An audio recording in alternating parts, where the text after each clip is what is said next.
You're watching the FARC Elite Series, powered by Smash Beer on OEN. Brought to you this week by Greaseburger, reminding you to try the new Noah's Ark, made with 10 different kinds of meat.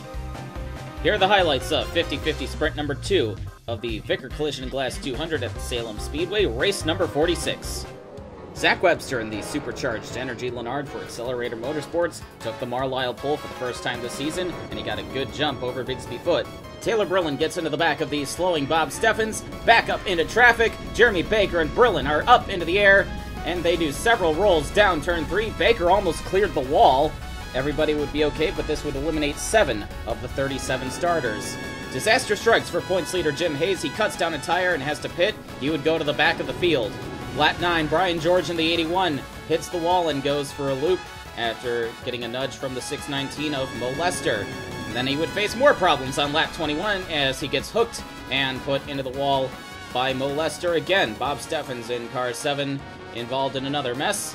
But race leader Zach Webster sees the smoke, slows down, and that lets Bigsby Foot sneak by for the lead, coming back to the caution.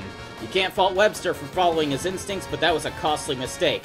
Lawrence Byrne, the 67 for M&J Racing, crashed out of the truck race earlier tonight, but he would be up there in third on lap 36.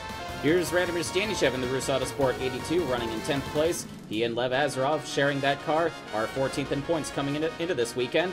But running right in front of Stanichev would be Ryan Matthews. Matthews lost the points lead at Chicago thanks to a blown engine, but he stands to get that back as Jim Hayes is struggling to get back into the top 20. He's currently 24th and struggling to get past the hoodless 18 of Caden Beckett. Jim Hayes, before the first Vickers Collision and Glass caution, was running in the top 15. And here comes Bigsby Foot bearing down on the 77, coming to 3 laps to go. But Foot can't find a way past the lap traffic at the moment. Here comes Zach Webster lunging to the outside. Zach Webster is a man on a mission, trying to make up for that costly mistake, coming back to that caution.